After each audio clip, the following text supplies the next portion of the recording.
I don't know if I understand what his diagnosis and prescription are, but it seems to be more like old wine in new bottle.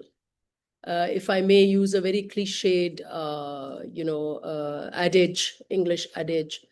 Why I'm saying that is that in Pakistan's really, let's say, experimental democracies, in its hybrid systems, in its various dictatorial regimes, this thing has been tried, tested, and done before, and has miserably failed. Not just has it failed, but it has led to subnational movements in this country. I remember from, of course, as a student of history and as a political worker, that this started with this so-called one unit, which was another dictatorial, attempt at trying to amass power or get legitimacy. And it miserably failed. It then led to breaking away of a very important part of our, let's say, the majority province of Pakistan. And I think that one of the reasons that contributed to this was the subnational movement, and then that they would call it a nationalist movement. And the reason for that was, again, that, there was an attempt at over-centralization. So while seemingly the rhetoric is to create more units, but actually, because these units pre-exist from Pakistan, there is a history to these units. There is nationalism attached to them. These are linguistic groups. And so trying to undo those linguistic groups or those identities and talk about administrative units is seemingly, obviously, is an idea that has been tried, tested, and miserably failed, as I said. And these have often been ploys of various dictators who want, because they want to control the entire area, they feel that the provinces get in the way. But actually, they don't. I agree with one part of the argument, which is that Pakistan needs decentralization and devolution. We want effective devolution and decentralization. So the debate should be on local governments, but not on creating more provinces. So while I agree with the premise that Pakistan needs strong local governments and we need more devolved, more devolutions, particularly in the fiscal field, but it should be according to the Constitution. And the Constitution, while it lays down a map of, administrative financial devolution, I think in Article 140, if I'm not wrong, A, but it also talks about it being a provincial subject. So within that constitutional framework, there should be, of course, more powers and more decentralization within the Constitution. And that has to then start from the majority province, which is Punjab, which hasn't had local government elections since 2 terms. Sindh has had them. And of course, Islamabad. The debate has started from Islamabad. The minister concerned is minister responsible for Islamabad. I think the starting point would be to have local government elections in Islam. What we need is consistent local government elections. What we need is strong local governments. What we need is decentralization and more, perhaps, fiscal autonomy for those smaller, local bodies according to the law and the Constitution. Pakistan People's Party believes in reform. But we also believe that the 1973 Constitution has the roadmap towards reform, towards decentralization, and anything that challenges that structure, that state structure as envisaged in 1973 Constitution, is something that People's Party will fiercely safeguard. We must also remember that People's Party has played a historical role in the making of the Constitution and in restoration of constitutional authority, constitutional power, and people's power. So within that, of course, we welcome all devolution, we welcome decentralization. There should be debate on local governments. And as I said, the reason why the local government system is not moving forward is because the majority province and the political power attached with that majority province doesn't want those local governments. And the same goes for Islamabad. So I think I also that I think that the issue or the discontent within Balochistan is actually rooted in failure to implement the promise that we made in the Constitution, the promise that we made in the 18th Amendment, which is public people's resources, the resources of the provinces. People of that province should have the eventual say in how those resources are extracted and so on.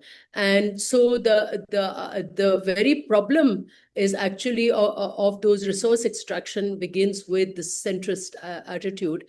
And unfortunately, instead of trying to understand what those problems are, we are trying to reinvent the wheel and do something that has been done and miserably failed. So I think instead of going into this debate, we have to go in for, talk about free and fair elections, talk about legitimate government, talk about dialogue. I think this particular government sitting at the center, there are major questions about its legitimacy. And our chairman, Bilawal Bhutto Zardari, has, in the context of Kashmir elections and allegations of rigging that we have made, of course, with substantive proof, it goes back to the same origin problem, which is the legitimacy. And I think that this is a question that is being repeated across Pakistan by the people, particularly, with respect to the central government. So the basic question is of the legitimacy of this government and the failure of this government to really address these core issues, show leadership, try and resolve political issues. There are political problems, and these have to be resolved politically, and they can only be resolved politically if the civilian setup is strengthened. I think that the politicians have to be given charge to handle all the political issues. I don't think that, the quarters that are talking about so-called administrative units are really realizing that perhaps they're also a part of the problem. I think, as I said, this has happened before. General Musharraf's so-called LFO, and then following that, his stupid referendum, and before that, General Ziaul Haq's referendum. This actually has a similar vibe, and obviously it'll be very, very unpopular with the people. So I think it will be nothing more than a gimmick. If you want to make certain structural changes related to the Constitution, the best way forward would be to take it to the next elections and then ensure free and fair elections.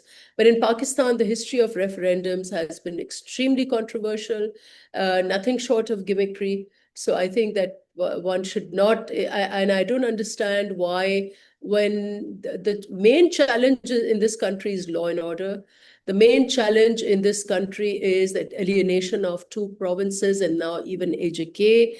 And instead of coming up with political solutions to resolve, those questions that are being raised by the people of those areas, we are trying to impose, our self-styled, sort of come up with these inventive things that really are really far away from where the people are at. So I would suggest that going forward, we should, talk about actually the grievances, resolving the grievances of the people.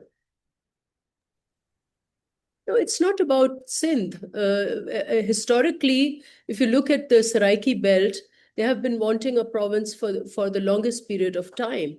But that doesn't mean that you should split, you should come up with a problem where there's no problem. There is a problem in the Punjab. There is this, south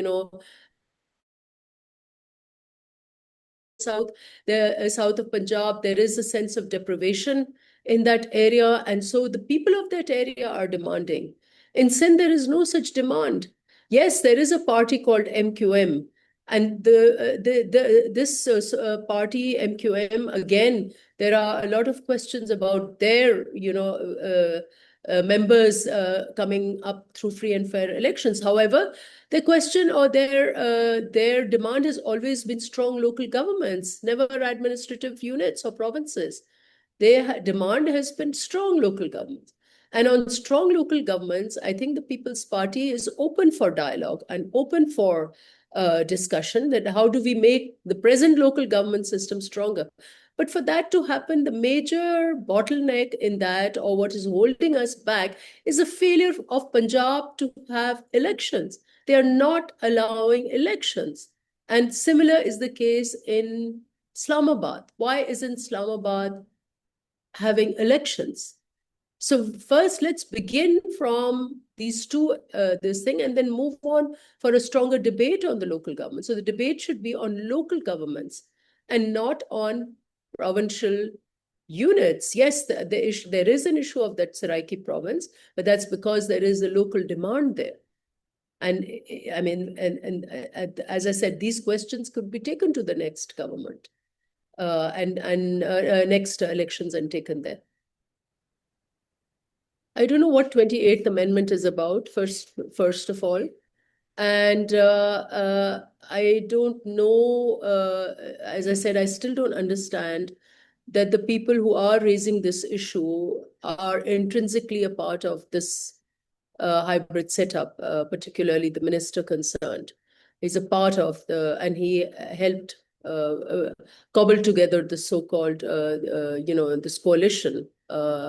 People's Party, to the extent of supporting the state and not allowing destabilization as a part of it, but we have very strong reservations on the way the economy is managed, on the way the political questions are not being resolved, on the way, the recent elections, the federal interference is involved. So, of course, we think that going forward, there should be a grand national dialogue, but political parties would have to lead that debate.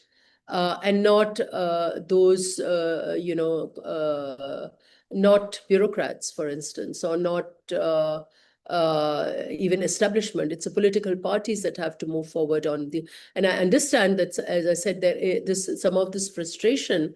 Perhaps one can understand this frustration, but the reasons for governance failures is not because there are the provinces. It's not the provinces that are a problem.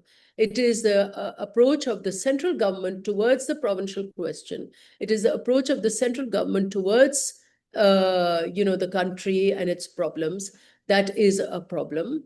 And so going forward, it is, as I said, the political forces perhaps have to come together and discuss these questions rather than, these random voices talking about administrative units. As I said, these formulae have come time and again. It is just trying to put the old, ideas back in some kind of shape. And as a part of the problem is the central government itself and the way it has dealt with issues. So instead of, looking at taking the bull by the horn and realizing that somewhere the problem is within, you're trying to put the blame somewhere else. And obviously it's not going to, it's not going to work, it is going to, you see, one must realize that there are security challenges in this country. And in order to resolve the security challenges in this country, you have to come up with political solutions. And you have to address the alienation of different people living in different parts of this country. And there must also be agreement that there is no equitable distribution of resources is also not there. So instead of looking at these questions, as I said, I'm sorry, I'll have to repeat myself, that saying that the provinces are too large, if it's about decentralization, it's about local governance. It is not about provinces. The provinces are, yes, they are large provinces, but under the constitution, the mandate of the provinces perhaps have not been devolved to the extent that the Constitution, including the 18th Amendment, promised. So these issues, the federation or the central government has to, use constitutional mechanisms for provincial dialogue, such as the CCI has to be activated, the NFC award. And in terms of fiscal resources, if I'm giving you the example of Sindh, for instance, after the 18th Amendment and the NFC award, Sindh raised several times the kind of resources it was raising before them. So we are raising a lot of revenue. And the provinces have time and again asked the center that they should be involved in fiscal federalism. They should be involved in revenue generation. And perhaps if you have a unified system of integrated system of revenue generation, there might be, we could avoid double taxation, and the provinces can help the center in raising the resources. The center or the central government has made some poor decisions, as a result of which we're facing economic crisis. For instance, who decides on when to take debt, why to take debt? If we are landed up with huge interest payments, it's because at some stage the central government made some nasty decisions around taking debt for useless projects. Energy crisis. Sindh government or Balochistan government are not responsible for energy crisis. Sindh is a surplus energy province. Balochistan is a surplus energy province. Yet you know what? Our people do not have basic right to electricity, despite the fact that we are giving more to the center than we are getting back. That's because the center has somehow failed in coming up with energy equity or a policy where we have cheap electricity generation, because they never involved the provinces in those decision making. So the failure of the central government to make sound economic policies cannot be placed on the shoulders of the provinces. That is really the issue. And it's going to be really unfortunate if this debate is unnecessarily taken to distract us from the core issues that we face in this country, namely, of course, the legitimacy of this particular government, perhaps too much involvement of establishment in political matters, and failure to resolve the issues of some of the deprived areas, then rights of provinces, failure to implement the constitution in its spirit. These are some of the problems that we have. But having said that, I agree that there has to be decentralization to that extent, but that decentralization has to take place within the local governance structure of the provinces and not otherwise. And it has to start, the charity must begin from home. It has to start from Islamabad and Punjab. Well, that's precisely the reason, is that he's the president. And as a president, he's also safeguarding the present. He is the head of the state. So I think it is fair that why should he get involved in this as a head of the state?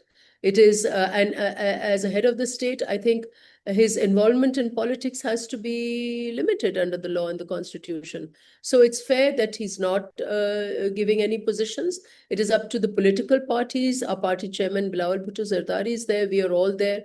And we have all spoken and will continue to speak. Of course, if President Zardari were not a president and he were chairman of the party or co-chairman of the party, I'm sure he would have some, statement to give. But right now he's the head of the state. And so it is fair that he's keeping quiet about all this.